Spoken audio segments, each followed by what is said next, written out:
Operation Confidence proudly presents America's Invisible Heroes radio talk show. Tune in weekly on Sundays from 2 p.m. to 3:30 p.m. Pacific Time with your host, Consuela Mackey, co-host, U.S. Air Force veteran Matt Davidson, announcer Taylor Marcella, U.S. Army veteran and Strategies for Hope segment host, Dr. Kathy Cash, U.S. Army Reserve veteran and entertainment segment host, Charles Whitehead, U.S. Army Special Forces veteran and I Once Was Whole segment host, Richard Cook, U.S. Army veteran and Lifeline for Women's Veterans segment host, Martha Elena Varela, National Faith Director, Chaplain, and Veterans in Recovery segment host, Anthony Akampora, and U.S. Air Force veteran and Incarcerated to Success segment host, Kevin Lewandowski. For more information or to be a guest on our show, email info@operationconfidence.org. Operation Confidence is a grassroots nonprofit. The organization's mission is to provide stable housing for veterans who have experienced homelessness, as well as providing a wide range of supportive services. To help accomplish our goal, a successful landowner has donated land for the project, a world-renowned architect has offered to design the houses, and construction classes from the local community colleges will take part in building the houses. Your support and donations are needed. To get involved, please visit our website at www.operationconfidence.org or email info@operationconfidence.com. Okay, well, welcome everyone, and thank you for tuning in to America's Invisible Heroes. This show is dedicated to our veterans and their families, and we're so excited to be here today. And yes, I'm your host, Consuela Mackey, Executive Director of a grassroots nonprofit organization called Operation Confidence.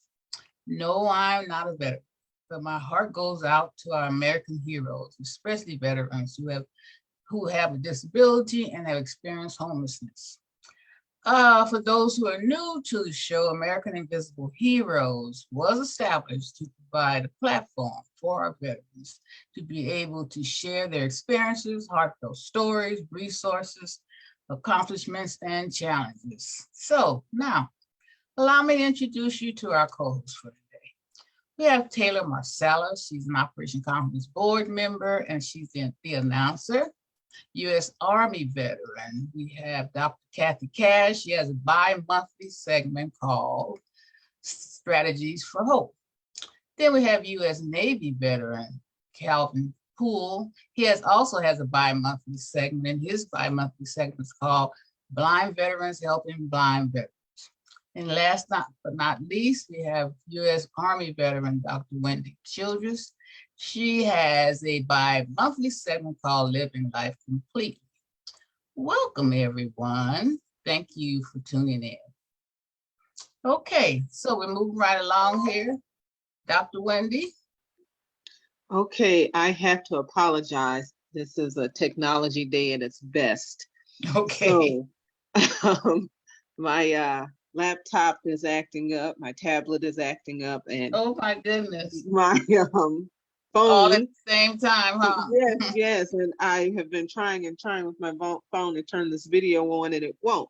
Oh However, my goodness, at least you can hear me, right? And you know what? I am just going to offer up a prayer. Oh, thank you. I need one myself. we all do. Dear Heavenly Father, we just thank you for this day, Lord. And we just thank you for making ways, even though we don't know how we're going to get through it, Lord. We thank you for bringing us through it. We thank you for opening doors. We thank you for friends and family. We thank you for your peace and your comfort and your protection during this holiday season. And we just lift up all of those who are sick or in need and ask that you provide for them. We ask that you provide those to do the work to take care of our veterans as well. In the mighty name of Jesus, we pray. Amen. Amen. Thank you. That was beautiful. So let's talk about what your segment is all about today. So today I just wanted to talk about hope for the holidays. Okay, first subject. Yes, and that came to me. Well, that came to me. My guest wasn't able to make it, and I needed to do something, and that came to me because being a retired veteran, but just life itself has taught me that during this holiday season, we have many family members and friends, coworkers, and neighbors who suffer from depression and loneliness and grief. And we want to be able to provide some hope for those people, for anyone that we can. So I just wanted to point that out, just make a few pointers. One, let us acknowledge and realize that the holiday season isn't so happy for some. So when we think about that, let us then think about there are, again, you may be one that suffer from it. I may be one. We don't know, but we should take the time to check on people sincerely, not the superficial, how are you? Hey, good to see you. But really, how are you?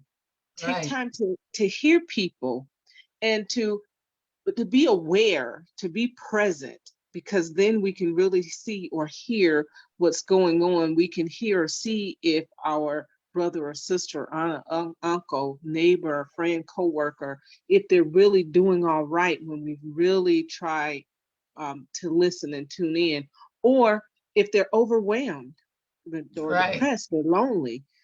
And so then we can step up, because it's not enough just to recognize it. Then we need to step up. And stepping up causes us to come out of our comfort zone, but it's okay for a moment, and reach out and offer a shoulder, offer a, maybe you invite someone over for the holidays. Maybe you get someone out of the house for the holidays. Maybe you take them. Some people may want to go to a place of worship. Some people may just want to go for a ride. Some people just may want to talk, or some people just may want somebody to sit with them and be present.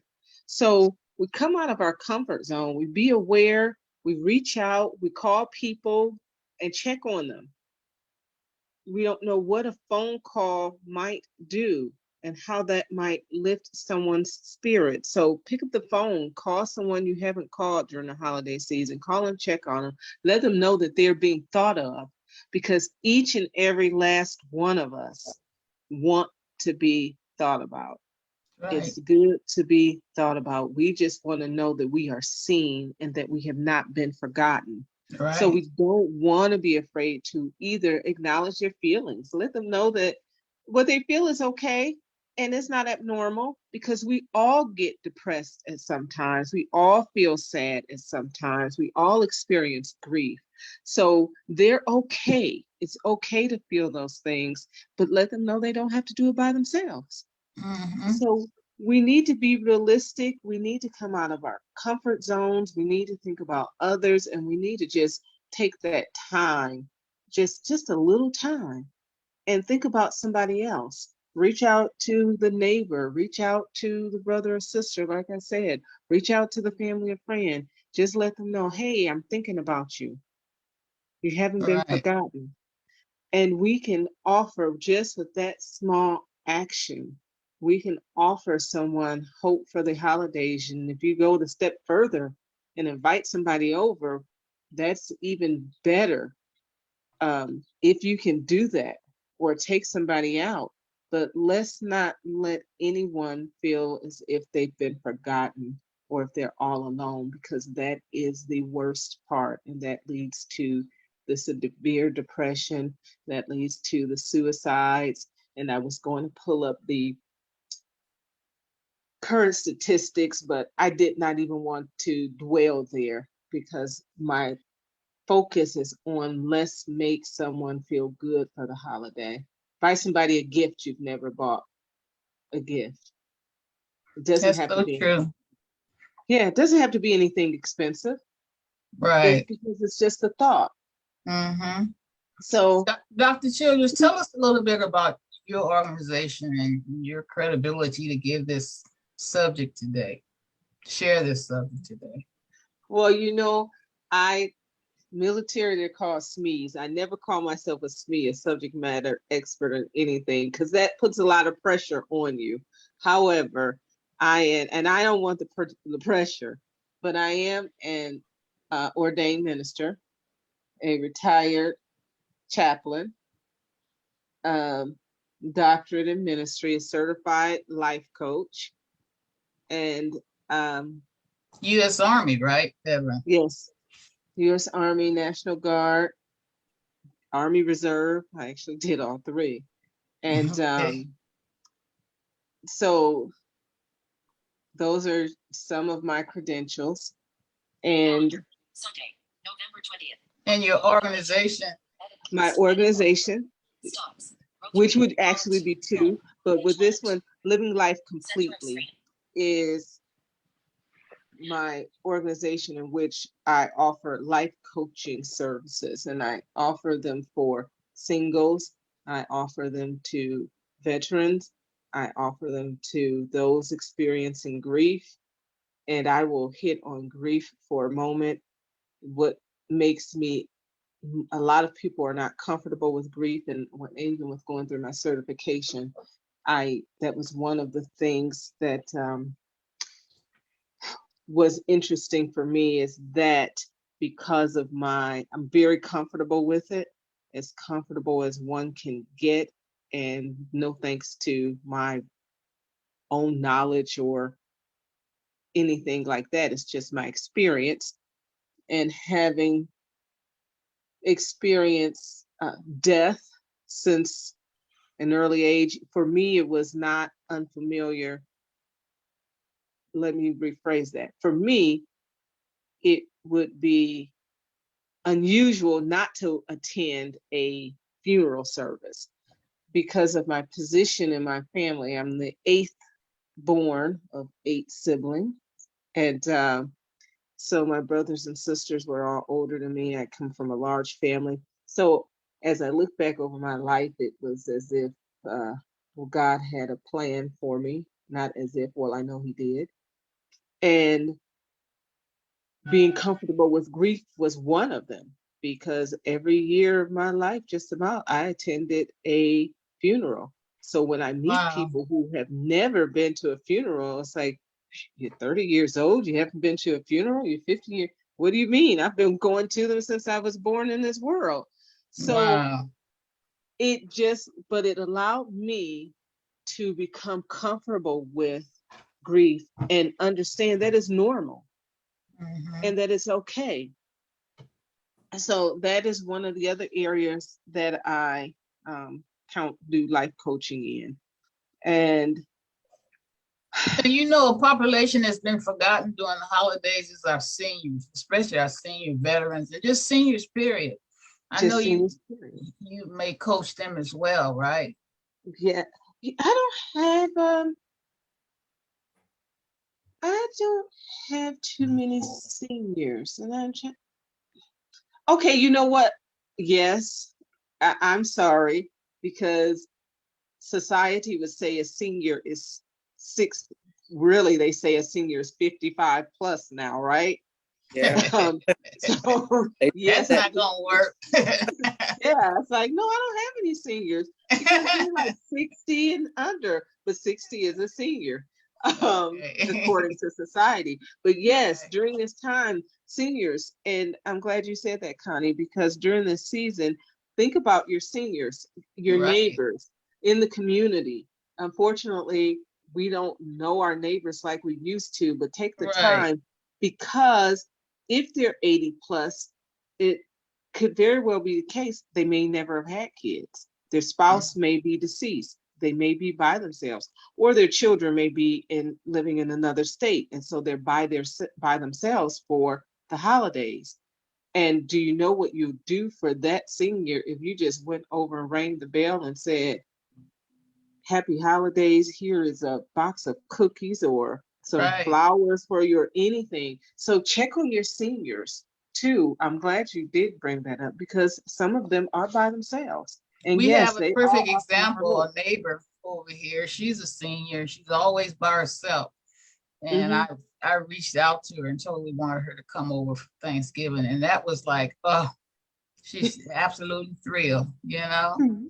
It Yeah, broke my heart, you know. yes, but see, you were paying attention, Connie. You were paying attention to your neighbors. And unfortunately, this is one of the things that bother me most because we walk by each other like we don't see one another. We have become Right. so disconnected.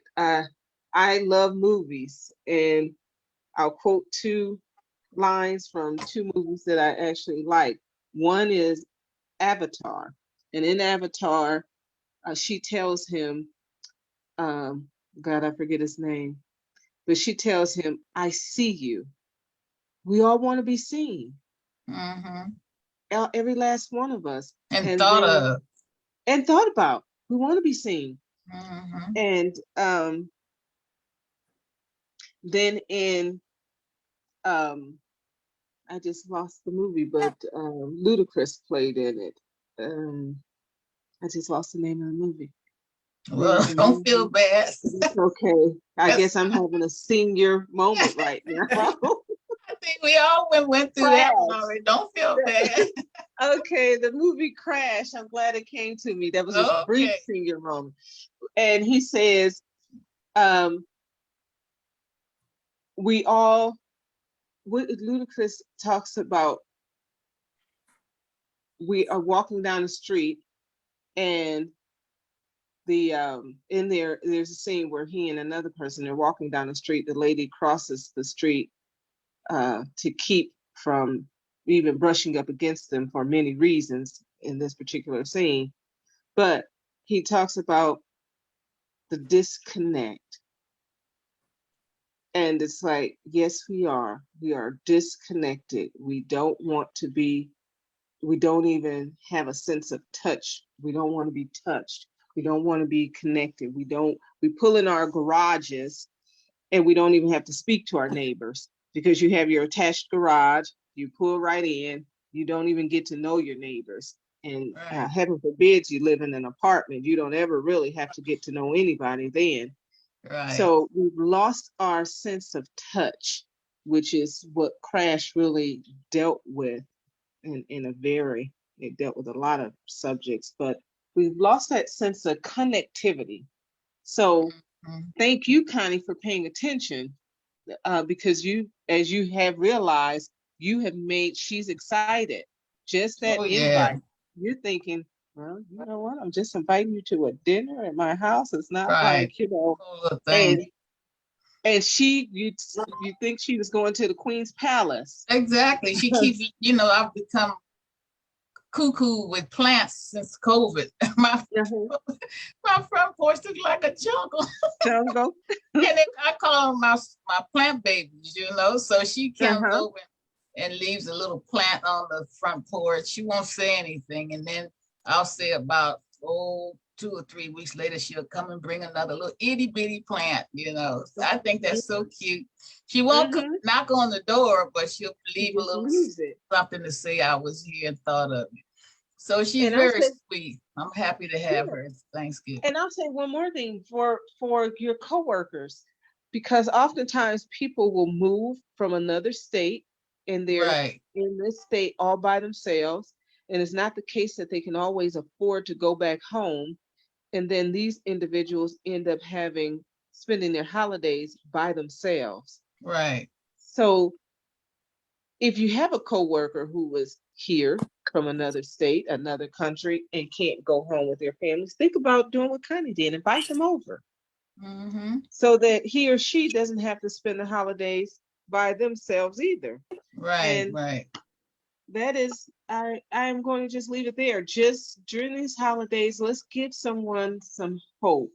Just let them know that they are not alone. They are not forgotten, that you see them, that somebody sees them, and that somebody cares. That's right. That is so precious. But thank you so much. And we'll see you before the holidays. You got several more segments before. Yes, and I'll have everything fixed by the next one. Okay. And we want to follow up on the resort project you're working on too. That would look gorgeous. The retreat. The retreat, yes. Well, Connie, I'm gonna take that as prophetic. I'm gonna own a resort soon. I'm taking that as a Okay, prophetic I like word. that. You know, we both got these missions beyond. We're gonna have this in Yes, God's we name. are. You know, Yes, we are. Amen. that's right. Thank you so much, Dr. Childress, and I look You're forward to you welcome. being back in a couple of weeks. All Here, right. take it away from me, babe. Yes, ma'am. Dr. Kathy Cash is a U.S. Army veteran and the founder CEO of Strategies for Hope. Dr. Cash volunteers in and works closely with the veteran community. She facilitates veterans groups and faith-based groups with an emphasis on supporting others by instilling hope. Dr. Cash is the host of Change Your Focus and Live Life, a podcast heard on all major platforms. Today, her guest is Angela Adams, Assistant Director of Section 8 for the Housing Authority of the City of Los Angeles. Angela has served in the position for the past 12 years and oversees the Housing Choice Voucher Program and the Inspections Department. Can you repeat that again? HAC Your computer kind of scrambled a little bit. Can you repeat that first second, what you just said? I'll just start it back. I'll start it over. And Dr. Cash's guest today. No, we heard that. Oh yeah, her guest. That's right. I'm sorry. Right. Go ahead. Sorry. Duh. Is Angela Adams, Assistant Director of Section 8 for the Housing Authority of the City of Los Angeles.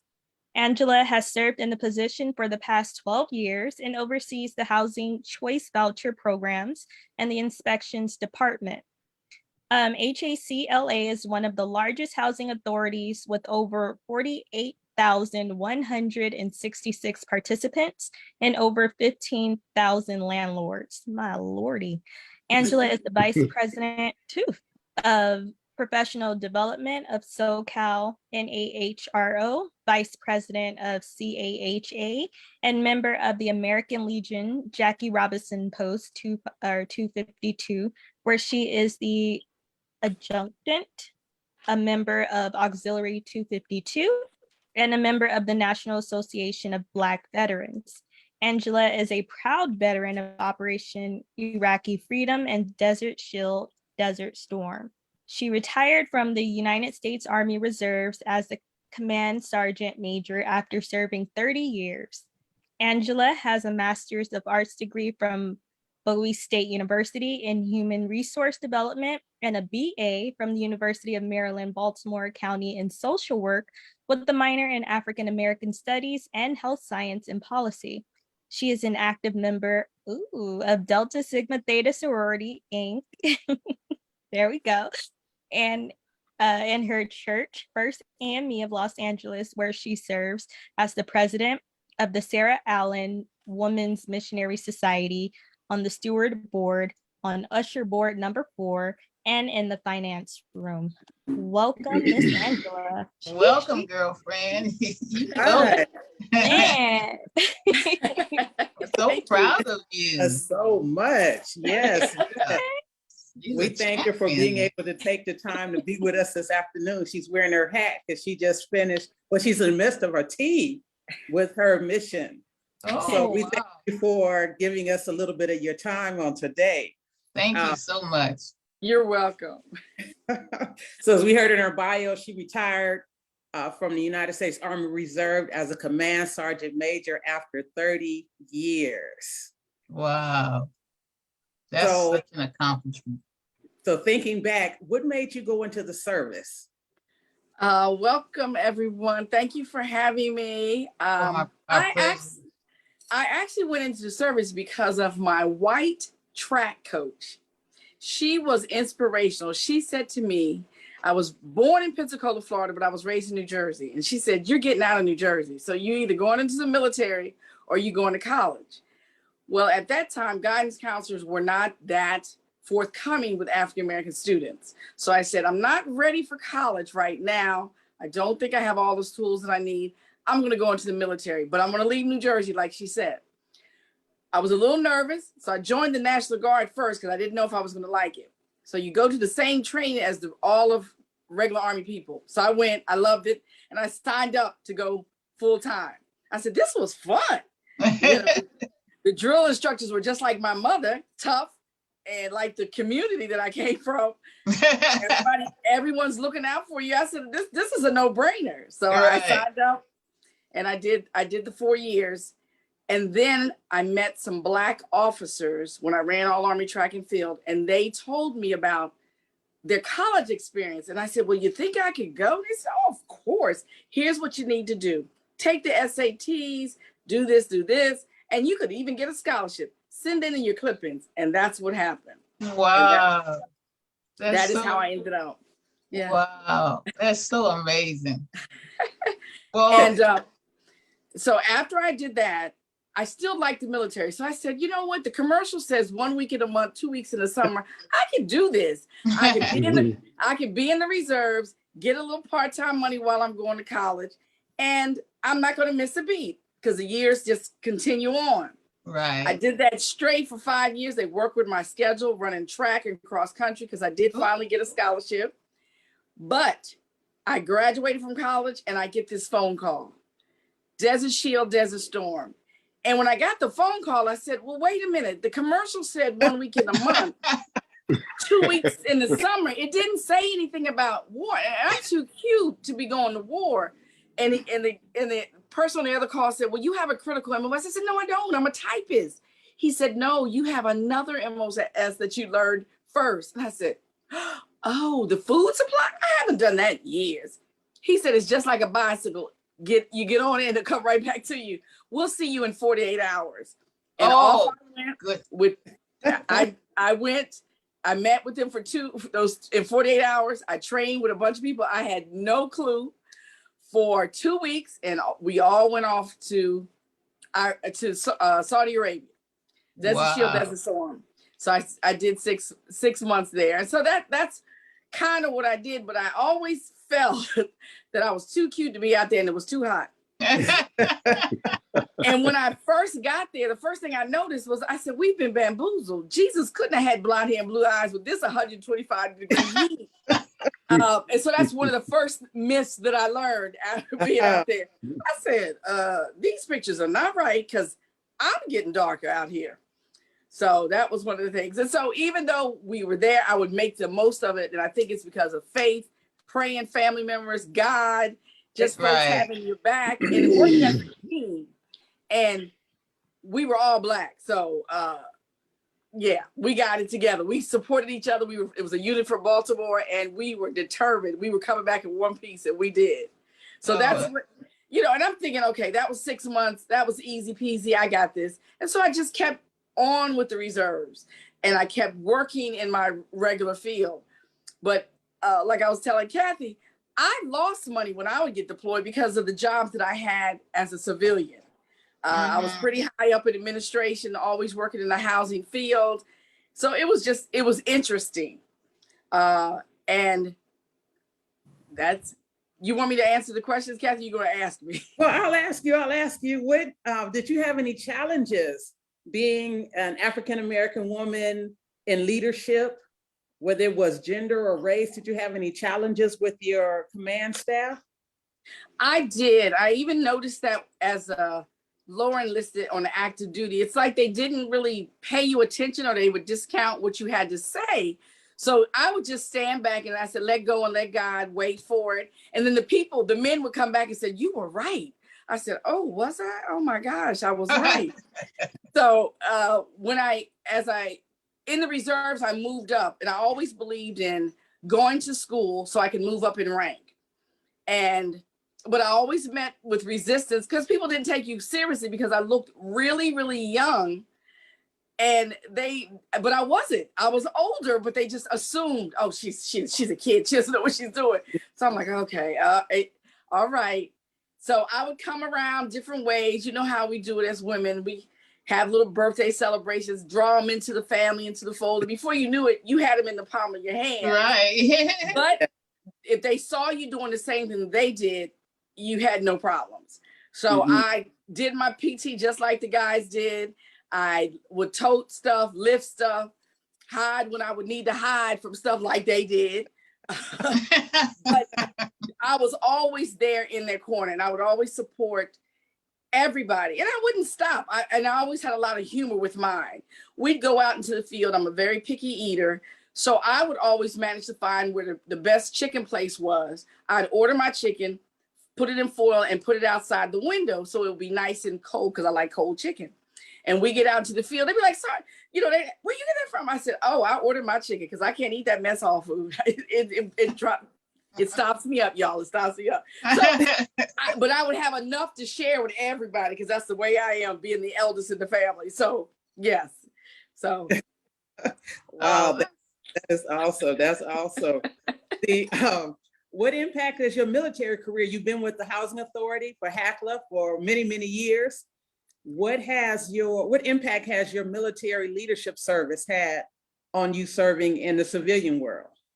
Well, my military, along with my upbringing from my family, I remember my grandmother had wanted to buy a house in Philadelphia. She had put the down payment down, and I was a young kid, and she got the house, but when she went to move in the house, they marked it up, NIGGER, go home, you're not allowed to be here. And I was a kid, and I didn't understand. I'm like, but if you paid your money, Grandma, and you had it, what was the problem? She goes, well, I'm not going to move in there. So she didn't, and unfortunately she passed. She lived in a building where she had a lot of stairs, an apartment building. So fast forward, I always felt whatever job that you can do, and if you save your money, you do it, you should be entitled to live wherever you want to live, do whatever job you want to do, and that included the military.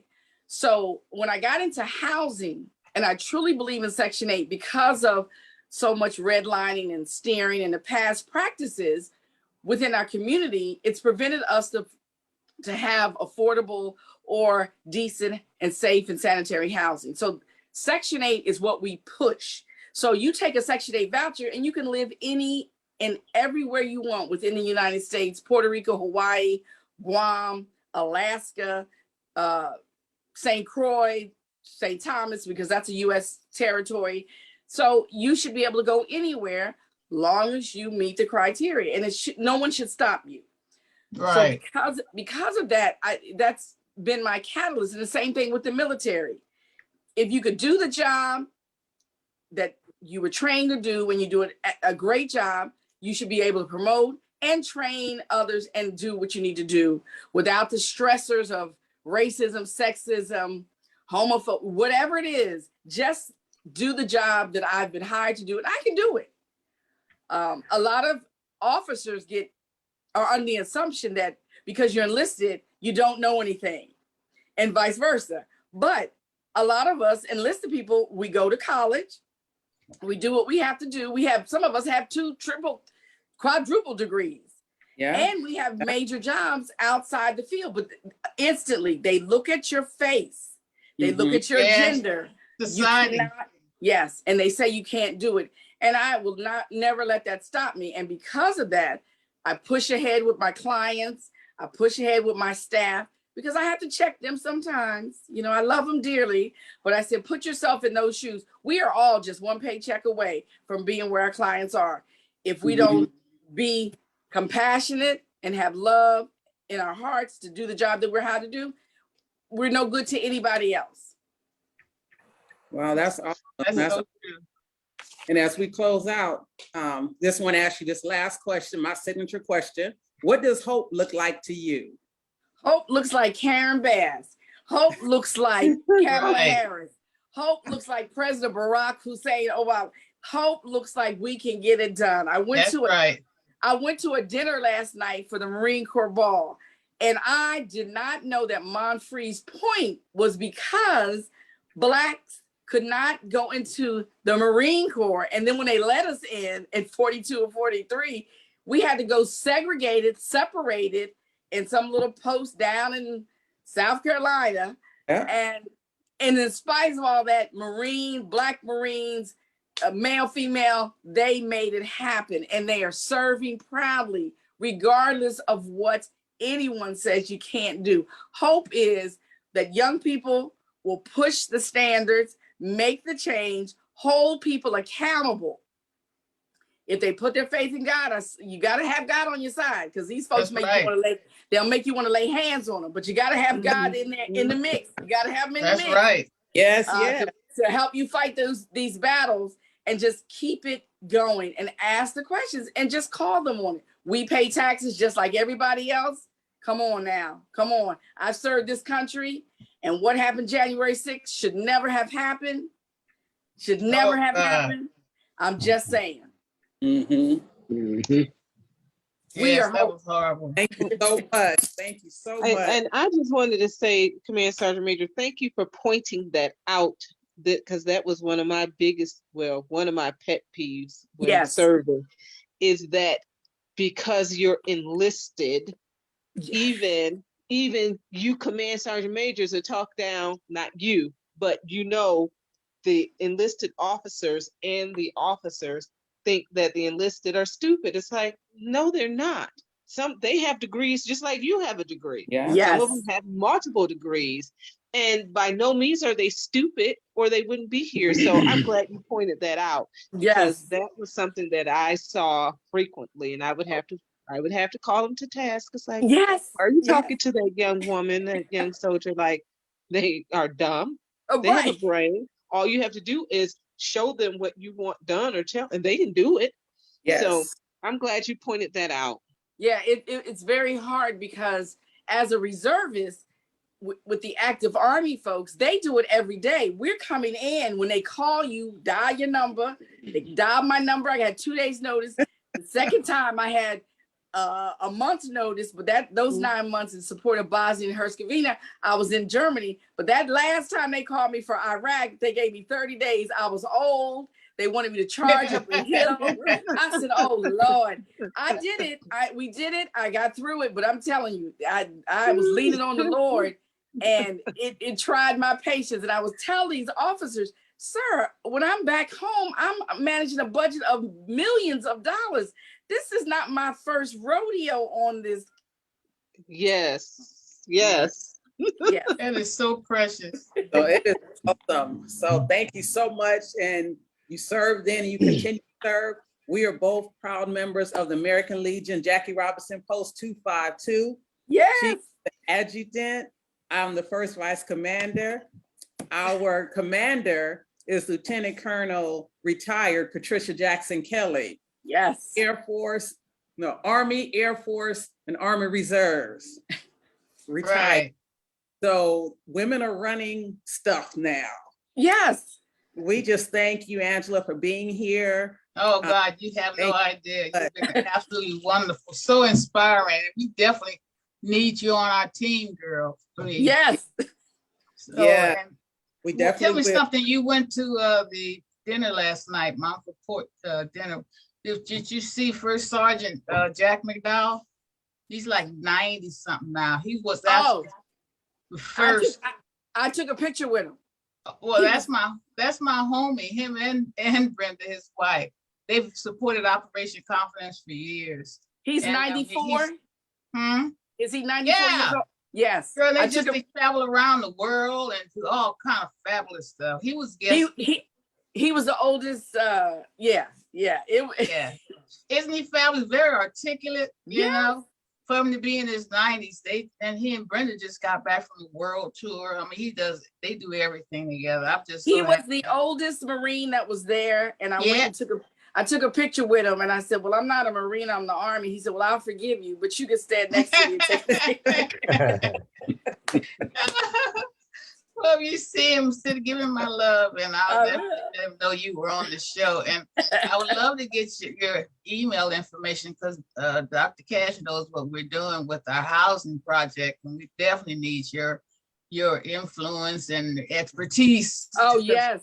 Our main goal, as you've probably seen, well, you wasn't here for the intro, but we're offering to help our veterans, especially those who are disabled and have experienced homelessness. And God has blessed us to have someone who's offered us not 5, not 2, but 10 acres of land to build these homes on, teeny houses for right now. Okay. And then we have a world-renowned architect who's offered to do the designing. But of course, we need someone such as yourself to assist us. And now what? Okay. Is it going to be in LA? No, it's not in LA. It so happens to be out in San Bernardino. We had to go wherever the land was free. Right, but I can check with my San Bernardino folks to find out, because in LA we have at least 1,500 project-based vouchers for homeless veterans. Right. We're working in tandem with the VA, West LA VA, Well, that's for wonderful. them to send us referrals so that we can house these homeless veterans. Well, I'll share my information with you, and hopefully you can come on board and be a part of our team as well. You know. All right. Okay, that's so great. And Thank you.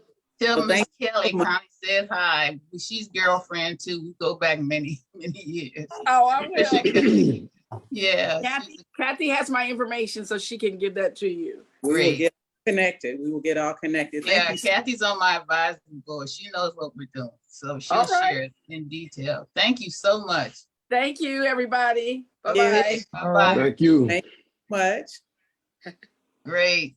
That was a great guest, Dr. Cash. Mm-hmm. Well, everybody, there's Charles. Charles is in the house. Hey. Hey. Yeah, that's A so little bit. wonderful. We so happy to see you. You a soldier, you know. Yeah, And God bless you I'm what you're going through. I'm in what do you call it, battlefield mode right now. See, I got my camouflage on. I so see that. I'm hiding from everybody. Yeah, what state are you in right now? Arkansas. You're in Arkansas. Okay. Well, Yeah. God bless. Out Dr. here, Cash was very instrumental in praying for you, and so was Dr. Wendy thank you. Childers. I appreciate it all. Wendy, you there? I am. Yeah, Yes, Charles. so happy Still to have praying. Charles.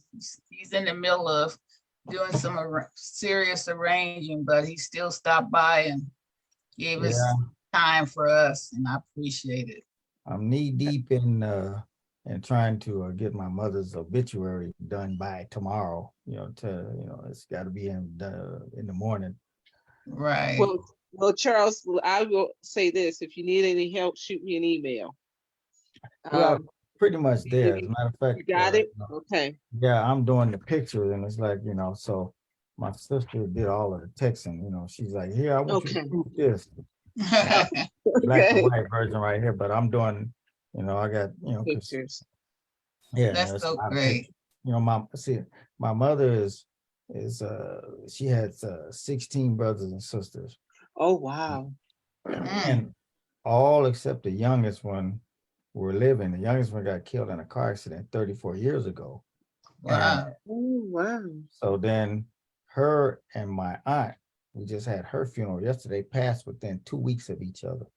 And Isn't that something? And neither one of them knew the other one was in the hospital, or, but my aunt passed first, and then my mother, we never let her know because she was, Yeah, she could. And your mom passed on Veterans Day.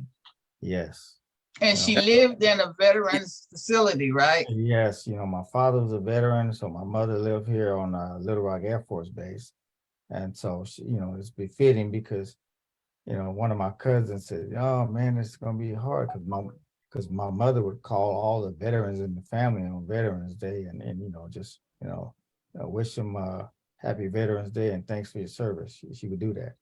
Right. And you have a lot of veterans in your family too. Yes, I do. A lot of uncles, cousins, my brother, so. And you. Me, so. Yeah. So it was kind of, befitting because now conference call. My we would celebrate my father on Veterans Day because veterans, and now it's a double meaning. So yeah, it is. That's unbelievable. Yeah. Well, thank you so much. We're so happy to have you here. I know you got to drop in and drop out, but drop in and drop out like I'm like in a helicopter right now. I'm just skydiving. I'm just right. I'm skydiving down. All you guys will see me with the pair. Oh, there he is. Here he comes. There he goes. Well, we love you so much. Thank you so much. You're welcome. What's that background there, Taylor? It looks like you're in the sky. Is that land? Or He's about to take off to the moon or something. Oh, is that what it is? Oh, okay. Oh, I found it. I was like, oh, I like it. I do too. Is that an aerial shot? It's like crystals or something. Oh, is it? You found that online? Mm-hmm. Yeah, it's beautiful. Okay.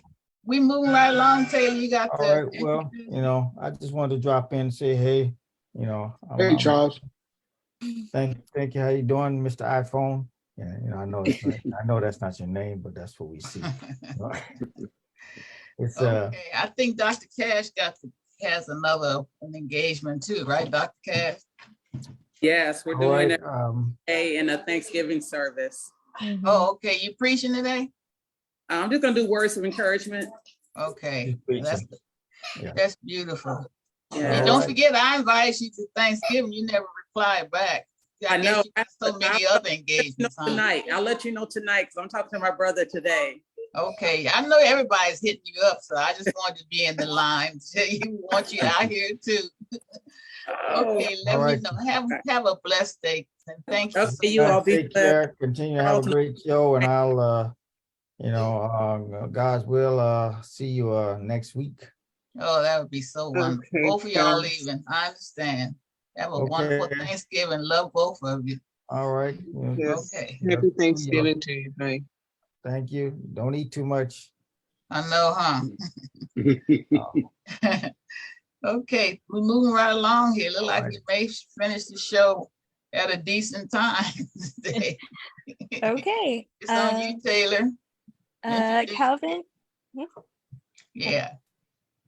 U.S. Navy veteran Calvin Poole. Calvin serves on the most important board for his great city, a member of the Mayor's Council for Citizens with Disabilities. As a U.S. Navy veteran, Calvin is the president of the Tennessee Regional Group. He joined the U.S. Navy in 1976 and completed his enlistment in 1982 as part of the U.S. Navy Construction Battalion, the Fighting Seabees. Selected as the recruit chief petty officer, Calvin led his company to win the Brigade Award for the most outstanding company. Currently, Calvin dedicates his resources and time to getting blinded veterans from his regional group and other local citizens involved in both adaptive sports and art and craft through partnerships with other nonprofit organizations. Some of the geographical areas in which Calvin has influence with veterans include northern Mississippi, eastern Arkansas, and the western portion of Tennessee. Calvin credits BVA for being instrumental in his personal and professional growth, and he encourages blinded veterans to join the organization, remain active in their local regional groups, and experience BVA's Operation Peer Support activities. Calvin's guest today is Michaun Harrison, president of MARG, BVA March Ambassador, Chair, Dog Handler Committee. Michaun received her Bachelor of Arts degree from James Madison University and majored in Spanish, military science, and minored in biology. While at James Madison, she was also enrolled in ROTC. After her military records were thought to be a duplicate and mistakenly disposed of, she was denied a commissioning in the U.S. Army and Airborne School. Michaun worked as a veterinarian assistant following college and continued her fight to become a commissioned officer. She entered the Army in December 1990 and graduated basic training from Fort Dix, New Jersey.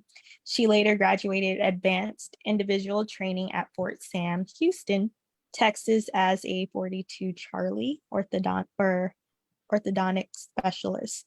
She reclassified as a 91B respiratory therapist and received a certification as a respiratory technician, pulmonary function technician, polysomnography technician, and phase 2 instructor. Miss Michaun. Michaun contracted tuberculosis from her roommate while training, and the medication used to treat tuberculosis caused her optic nerves and retinas to atrophy. Following 9/11, she was forced to medically retire after 13 years and 6 months of service. Wow. She endured divorce after 11 years of marriage while transitioning out of the military and giving birth to her only child. Michaun went on to complete her graduate studies at California College for Health Sciences and received a Master's of Arts in Health Service Management, Health Promotion, Wellness. She worked in the medical field until she was forced to medically retire due to her vision loss. She loves animals, sports, cooking, learning foreign languages, and community service. She is currently the president of the Mid-Atlantic Regional Group of the Blinded Veterans Association, chair of the Dog Kennelers Committee of BVA, Women's Veteran Committee of the BVA, and Disabled American Veterans. She is the BVA ambassador and a member of the Stafford, Virginia Lions Club. She currently lives in Fredericksburg, Virginia. And so before we get started, I would like to share some cool pictures. Maybe while she's Or talking. yeah, while you're okay, talking. Welcome, Miss Michaun and Calvin. Thank you. My boo-boo. Welcome, Miss Harris. Are you on? There you go. Yeah, I'm here. Talking. I'll just continue sharing the pictures while you both talk. Okay, thank you. Thank you for having me. Yes. So, okay, can you tell us about these lovely pictures and your dogs and all that? That's the sweetest thing ever. These are pictures of Nico. He's my first guide dog, my first service animal. Nico passed away. Well, we had to put him down May 11th. He was raised in Palmetto. Well, he was raised in Texas. And then we trained in Palmetto, Florida for 27 days, and I brought him home. And we were together for maybe 10 years, but unfortunately, Nico ended up with some type of, he had a genetic disease that was not diagnosed when we first brought him home. So around 2 years old, 3 years old, he started getting lame on me and having difficulty walking. And we found out he had a genetic disease which gave him bone spurs, and he ended up having to retire at age 4. But I couldn't get rid of him then, so he stopped working. But I opted not to get another service animal, so he lost use of his back legs on May 10th of this past year, and we had to put him down. So that's my baby right there. He's my heart. What did he have? What was that called he had? It was some type of bone spur atrophy. He had it was bone spurs in his paws, and then he had atrophy in his back limbs. I think it was secondary, really, because we gave him his Lyme disease vaccine, and then he just started getting more and more lame. So I think it was secondary to that. But he just got to where he was just arthritic and in pain all the time, so he had to stop working. Wow. I had Jack Russell, my baby, that had something similar to that, and all of a sudden his back end just stopped working. Yeah. We rushed him to the vet, and they said that he would have to have surgery, and then you have to teach him how to walk and go to the bathroom. So I didn't want to have him in that much misery. But I can imagine what you've gone through. We get so close to these dogs. They're like kids and family. Give them hugs and stuff. Kisses Kisses and stuff. And then when they get sick, it just breaks your heart. That was like 8 years ago. I'm still traumatized. I'm just now asking for another dog. Yeah. And I'm scared of asking for that because I can't stand it if anything happens to me. So, Ms. Harrison, how can veterans receive the training to get a service dog? There's several different ways you can get a service dog. If it's there are different types of service dogs. Well, a blind dog, person can have a CNI dog, or they can go to a school, which is a residential school, where you leave home and go on site to a school and train for 21 to 27 days. And they have different areas where you can, it's different schools all over the different states to do that. Or they have a in-house program where you can go, the dog will come to your house. They'll bring the dog out to your house to train certain weeks at a time or hours at a time, depending upon your schedule. It's more conducive to people that are working and can't get off and take the time to get off, and or have other obligations at home. Then there's another third program that I just learned about, where you can actually go to what we call as our blinded rehab centers. The BRCs is referred to the blinded rehab centers, where you can go and you learn computer training in addition. It's called the cat dog program, and it's computer training, and then you also get your service animal at the same time. Oh, wow. And they're different. People don't, one thing they don't understand, they're seeing eye dogs. And then there are also service animals that serve with picking up things if you can't open the door, Right, or if you drop right. something. So yeah, and then there are also therapy animals. Those are it's different.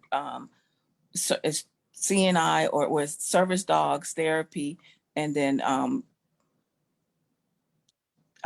can't think of the other one's mistake. Escapes me. It'll come to you. Yeah, We have a member on our team. It's like the dogs that have the epilepsy. They can sense when someone Oh, yeah, is exactly. about to have a seizure, something like that. Yeah. Right. Well, we've seen those too. Mm-hmm. Well, we have a person on our team, Kevin, that has a service dog, and he takes that has the dog dressed up in little dresses and little jackets. He's a little, I think it's a little small Jack Russell as well. Yeah. He said he won't be able to survive if anything happened to him. It's difficult because that's what I'm going through now. This is going to be my first holiday without him. I got Nico, so this is going to be the first Christmas. Actually, Nico would have been 12 years old December 22nd. Oh, yeah. Sad. It's going to be a little difficult because I lost my dad in May. Actually, Nico was put down on the day of my dad's birthday, and my dad passed away October 9th. So this is going to be, this first Thanksgiving is coming up and Christmas without the both of them. It's a little bit different, but yeah, you get attached to them. I mean, oh God, yeah. I'm just going around the house and cleaning up. You find a piece of hair or my jacket, piece of hair, and I'm like, oh, Nico. Oh no, I totally understand. Yeah. Well, God bless you what you're doing, and give out your contact information because we're not only on YouTube, but also have our radio listeners, and they may want to get in contact you. Yes, I sure do that because I had actually spoke to Calvin about having our dog handler because I'm one of the chair of the dog handlers for the blinded veterans, and we have one of the committee members who served. He's had like 12 dogs now. He has a lot to say and knows a lot about the dogs. And I'm hoping soon I can take that step and get another dog service animal. Right, but if other people want to know about you, how can they get in touch with you? Your email and phone number. Yeah, I'll make sure I send you my email and phone number. I'll give you to my email is VET. It's V as in Victor, E as in Echo, T as in Tango, R as in Romeo, T as in Tango, 66@yahoo.com. Okay. So it's vetrt66@yahoo.com. And you can always contact me by cell phone. I'm in Virginia, Eastern Standard Time, 703-868-7883. Can you repeat that? Yes, it's area code 703-868-7883. Great. Well, that's some great information. I know we have a lot of dog lovers out there in radio and YouTube land, and I'm quite sure they're going to be contacting us to get in touch with you. Thank you so much. Dr. Wendy, do you ever have anyone that needs service dogs with you teaching therapy? Not yet, but I will keep this information. Right. Yes, there is. Yes, it is. I will keep that in mind. Right. Because Kevin, he can't go anywhere without Miss Bella. And I'm quite sure there's a lot of veterans that like that. What'd you say, Calvin? So you can also go onto our website, Blinded Veterans website, BVA.org. And there's a link on there for the dog handlers as well. Can you repeat that? B as in boy, V as in victory, A as in apple.org, BVA.org. Yeah. And then they can reach you that way as far as finding out how to go get a dog and get training as well, right?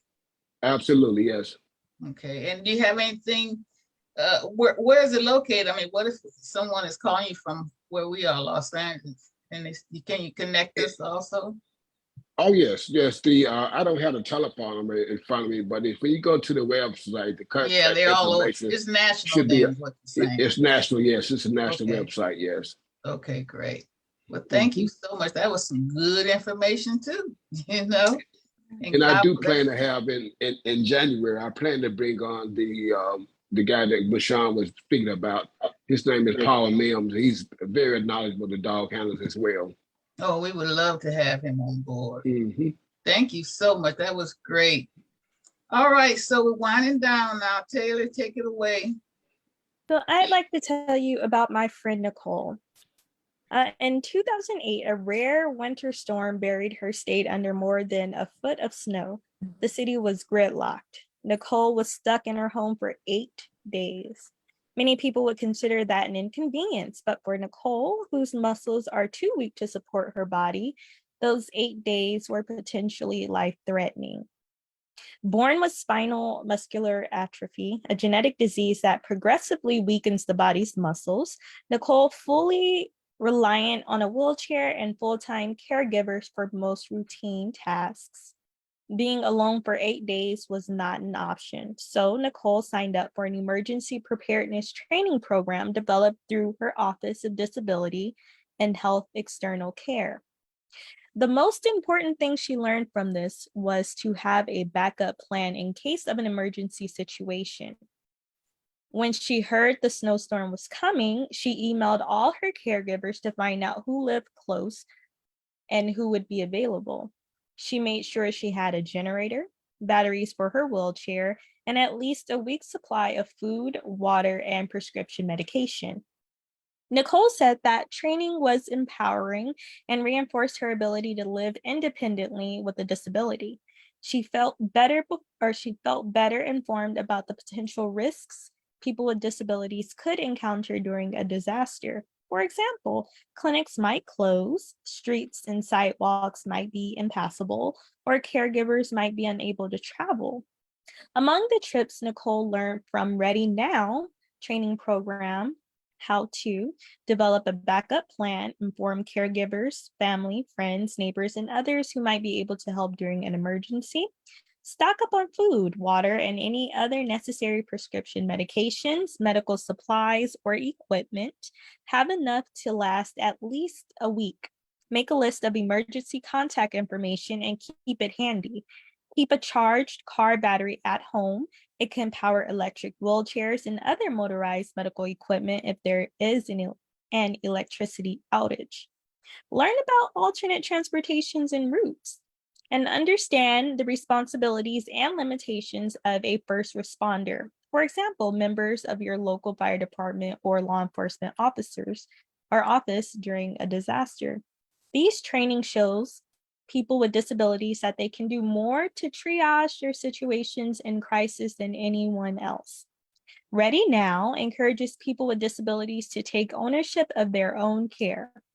For more information, you can write P.O. Box 574, Portland, Oregon 97207-0574, or call area code 503-494-1205. Again, P.O. Box 574, Portland, Oregon 97207, or call area code 503-494-1205. Okay, moving right along, Taylor. We're signing out now. Yes, ma'am. Before Ms. Connie closes the show, I would like to remind our viewers and listeners about our amazing advertisement rates. We have 20 and 30-second advertisement slots available. Please email info@operationconfidence.org. Again, info@operationconfidence.org for more information, and visit Operation Confidence's website at www.operationconfidence.org. Visit our resource page for some amazing resources. I would also like to inform our viewers and listeners about Amazon Smile. When making your next purchase on Amazon, please go to Amazon Smile and type in Operation Confidence in the Choose Your Organization donation box. Amazon will make a small donation to Operation Confidence. And to get involved in Operation Confidence's Tiny Houses project, please visit our website and send us a message on how you would like to be involved. To our viewers and listeners, we would also like to inform you about Operation Confidence's Positive Redirection Team, which is a group of male and female veterans who are mentors having overcome similar challenges and situations transitioning back into mainstream society. To be contacted or become a team member, email us at info@operationconfidence.org. Lastly, we are excited to inform you about Operation Confidence Combat Boots and Lace Women's Veterans Mentoring and Creative Arts Group. Zoom meetings will take place the first Saturday of the month. To get involved, please email info@operationconfidence.org. Okay. Yeah. You want to do the news flash? You can do the news flash, or I can do it. It's up to you. You do the news flash. Well, news flash, we'll do it. Operation Confidence has a new program. But we got several, but this one is so exciting as well as the others. It's called our Distinguished Elderly Veterans Service, actually Distinguished Veterans group. And I think it's just absolutely fantastic, just being able to put highlight on our senior veterans in the most unique way. Can you show that video real quick? Yes, ma'am. Hold on, let me. It's really quick, but it tells the point. Here's the point.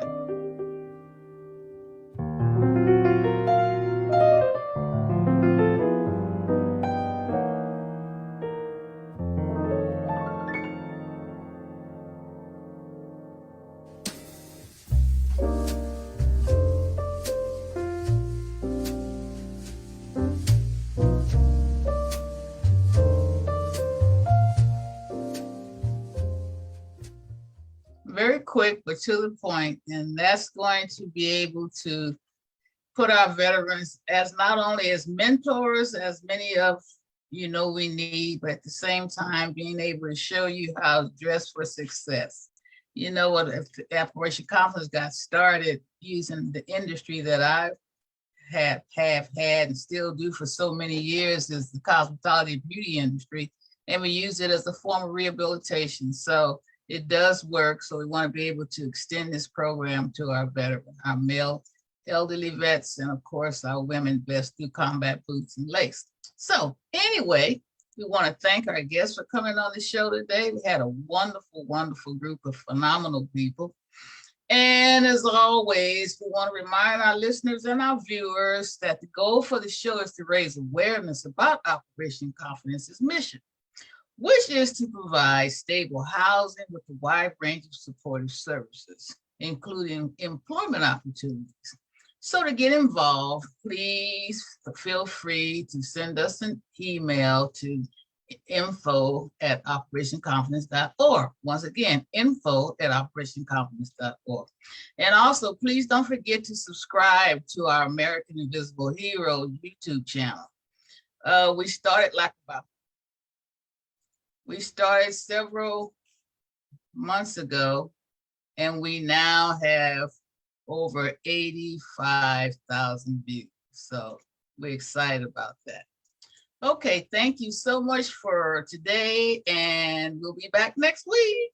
Have a great, great Thanksgiving, everyone. Bye-bye. You too. Bye-bye. Bye.